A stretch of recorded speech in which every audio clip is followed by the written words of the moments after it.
Welcome back to our channel, where we dive deep into the glamorous, scandalous, and ever-thrilling world of Los Angeles fashion and corporate warfare. Today brings a shocking revelation that will forever alter the landscape of a powerful dynasty. The Spencer family has always been a tempestuous dynasty, built on the ruthless ambition of Dollar Bill Spencer and sustained by the unwavering, albeit complicated, loyalty of his sons.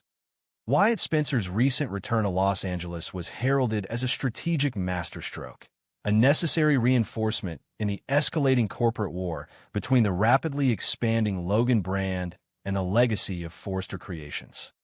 Wyatt arrived ready to conquer, fully prepared to execute his father's audacious plot to acquire the legendary hope for the future diamond. He believed he was stepping into a war room where he was the trusted general. Instead, he walked into a psychological slaughterhouse that would completely dismantle his sense of belonging and shatter the fragile Spencer-Logan alliance. For years, Wyatt has been the ultimate company man, dedicating his youth, his sharp intellect, and his relentless drive to fortifying his father's massive empire. He has navigated the treacherous waters of corporate espionage, sacrificed his own personal happiness, and weathered the emotional storms of his complicated romantic history, all to prove his worth to a father whose approval is notoriously difficult to maintain. Wyatt has always operated under the implicit assumption that his blood, sweat, and tears were paving the way for his eventual ascension to the throne of Spencer Publications. He accepted the difficult assignments, managed the chaotic fallout of Bill's various vendettas, and remained steadfast even when the family dynamics grew toxic. Meanwhile, the Spencer household has been grappling with the explosive fallout of Will Spencer's disgraceful exit from Forrester Creations. After a violent physical altercation at the bikini bar that left R.J. Forrester with bruised ribs, Ridge Forrester was forced to terminate Will's contract. While Bill Spencer joyfully scooped up his youngest son to work at the newly minted Logan fashion brand, the stain of the scandal lingered. Katie Logan Spencer, fiercely protective and driven by a blinding maternal instinct, recognized that a mere position at her fashion label was not enough to rehabilitate her son's tarnished image. She needed a grander stage, a more powerful narrative to erase the humiliation of his Forrester firing. The inciting incident occurred on an otherwise ordinary afternoon within the opulent, mahogany-paneled walls of Spencer Publications. Wyatt approached his father's executive suite, carrying strategic updates regarding the intricate legal and security challenges surrounding the diamond acquisition. The heavy double doors were left slightly ajar, a rare oversight in Bill's fortress of power. As Wyatt raised his hand to push the door open, the hushed, urgent tone of Katie's voice stopped him dead in his tracks. It was not the voice of a collaborative business partner, but the desperate, calculating whisper of a mother orchestrating a corporate coup.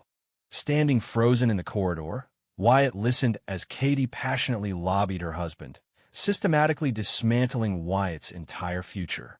Katie argued vehemently that Will needed a solid, unshakable foundation to rebuild his reputation and self-esteem after the humiliating Forrester scandal. She insisted that the CEO position at Spencer Publications was the only reward grand enough to validate Will and silence his detractors. Wyatt's blood ran cold as he heard Katie assert that Will, despite his recent impulsive violence and lack of seasoned executive experience, was the true heir apparent, the biological golden child who deserved the keys to the kingdom. The psychological devastation Wyatt experienced in that single moment was profound and absolute. The walls of the corridor seemed to close in on him as the magnitude of Katie's betrayal washed over him. This was the woman who constantly preached about family unity, the moral compass of the Logan sisters, actively wielding her influence to usurp his birthright. Wyatt realized with sickening clarity that his decades of unwavering loyalty, his late nights, and his strategic victories were being casually tossed aside to accommodate a younger brother who had just been fired for a bar brawl. He was being treated not as a son, but as a disposable corporate pawn, unable to contain the agonizing cocktail of grief and fury boiling within him. Wyatt violently pushed the heavy doors open, shattering the clandestine atmosphere of the executive suite. Bill and Katie jumped, startled by the sudden, explosive intrusion. The air in the room instantly grew thick with tension as Wyatt stepped forward, his eyes blazing with a dangerous, unrestrained fire. He did not wait for an explanation. He launched into a blistering verbal assault, his voice trembling with the weight of 1,000 unspoken sacrifices. Wyatt pointed a shaking finger at Katie, accusing her of the ultimate familial treason. He laid bare his soul, recounting the years he had bled for Spencer Publications while Will was still a child. He furiously condemned Katie for manipulating Bill, accusing her of weaponizing her status as a wife to blindly favor her biological son. Wyatt's words were sharp and merciless, painting Katie as a hypocritical opportunist who was perfectly willing to orchestrate his corporate execution to build a safety net for a son who could not manage his own temper. He demanded to know how Bill could even entertain the thought of handing the empire to a boy whose most recent achievement was bruising a rival's ribs. Instead of exhibiting remorse or attempting to de-escalate the volatile situation, Katie stood her ground, her maternal defensiveness hardening into cold, corporate cruelty. She looked at Wyatt not as a stepson in pain, but as an obstacle to be managed. With chilling composure, Katie asserted that Wyatt's true calling was not the overarching throne of Spencer Publications, but rather handling the day-to-day operations of the Logan fashion brand. She effectively attempted to demote him to a subordinate tier, casually dismissing his lifetime of executive preparation and relegating him to a supporting role in her own fashion venture, ensuring the path was clear for Will to take the ultimate crown. That dismissive, condescending assessment was the final, fatal strike to Wyatt's sanity. The sheer audacity of Katie telling him that he was only suited to manage her fashion line while his younger brother stole his legacy pushed Wyatt over a perilous psychological edge. His vision swam with red. The agonizing realization that he would never truly be an equal in this family, that his blood was somehow less valuable than Will's, triggered a primal, uncontrollable rage. The decades of seeking approval, the desperate need for validation, all condensed into a singular moment of blinding agony. In a fit of extreme, unbridled rage, Wyatt crossed the remaining distance between them. Before rational thought could intervene, Wyatt raised his hand and delivered a fiery, echoing slap directly to Katie's face. The sharp crack of flesh, striking flesh, reverberated through the opulent office like a gunshot. Time seemed to stop entirely. The physical manifestation of Wyatt's psychological torment hung in the air, a shocking violation of the very foundation of the Spencer family.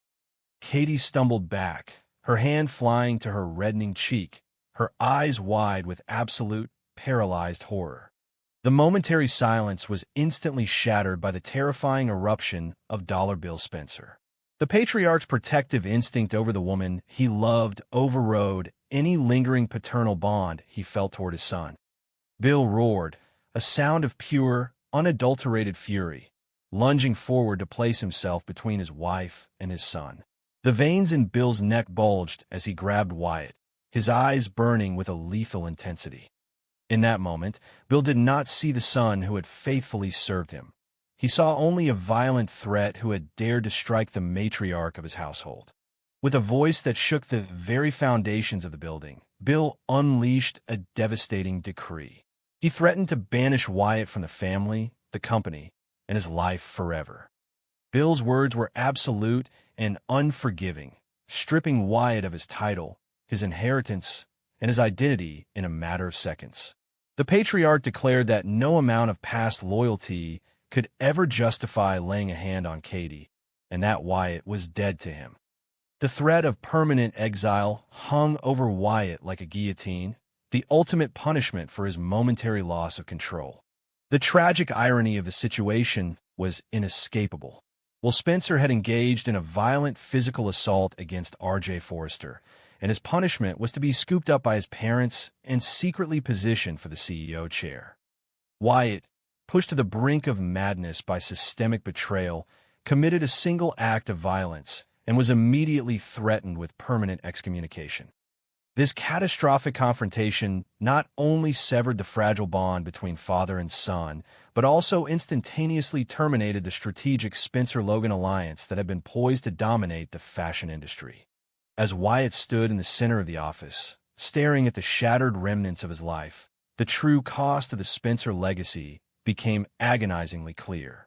The corporate war against Forrester Creations suddenly paled in comparison to the civil war that had just detonated within their own ranks.